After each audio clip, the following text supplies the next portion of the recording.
Kwa nini mtu anapokuwa ana constipation, yani anashindwa kupata choo na huku anatumia vitu mbalimbali ili aweze kupata choo, lakini huyu mtu anadumu katika hali hiyo kwa muda mrefu. Je, shida ni nini? Shida ni nini haswa? Lazima tuje sasa kwenye upande wa kisayansi, yani medical science, tupate kujua kipi ambacho kinafanya huyu mtu awe na shida hiyo.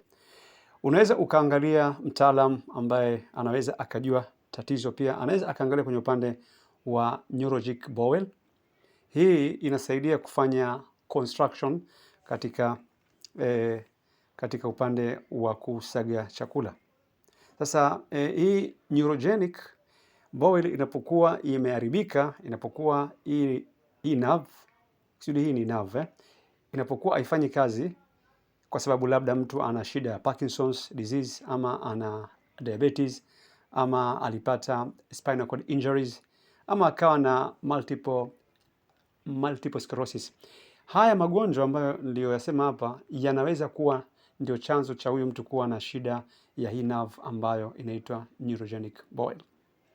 Hii pia moja ya sababu. Pia sababu nyingine pia ya pili naona pia ni vagus nerve. Yaani tatizo la vagus nerve kutofanya kazi pia moja pia ya tatizo ya mtu kutopata haja vyema. Huyu mtu atakuwa hapati choo, anakaa wiki, mwezi hapati choo na anatumia dawa kama za laxative lakini hapati choo. Pia mtu akiwa na shida ya autonomic nervous system disorders, hii shida pia mtu anaweza pia akawa na tatizo hili la kutopata choo. Sasa kipi tunaweza tukafanya ili tuweze kusaidia kwenye upande wa lishe huyu mtu aweze kupata choo? Anaweza kutumia akawekeza katika mfumo wa damu kuwa mzuri, akatumia vitu ambavyo vinasaidia kuzalisha damu ipate kwenda vyema katika nerves.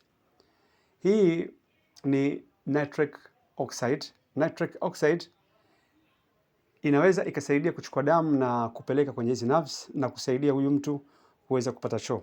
Lakini pia haitoshi tu kutumia kitu ambacho ni nitric oxide.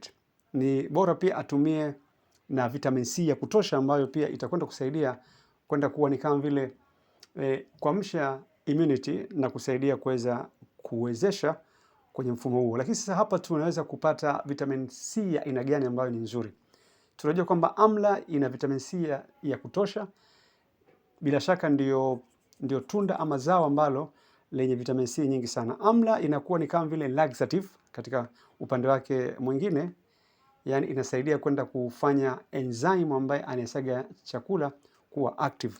Kwa hiyo ukichukua amla pamoja na beetroot unaweza ukasaidia hili tatizo.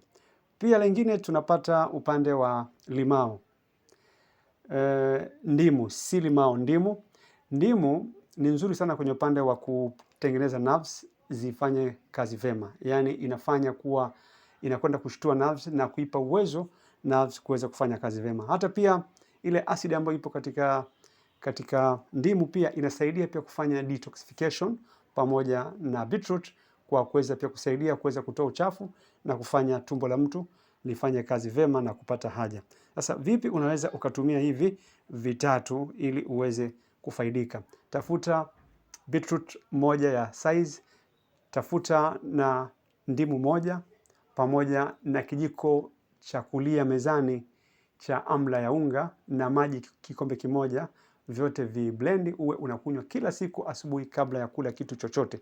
Hii itasaidia kwenye upande wa kumfanya mtu aweze kupata choo, yani kuweza kuepuka constipation. Nadhani hii itasaidia sana.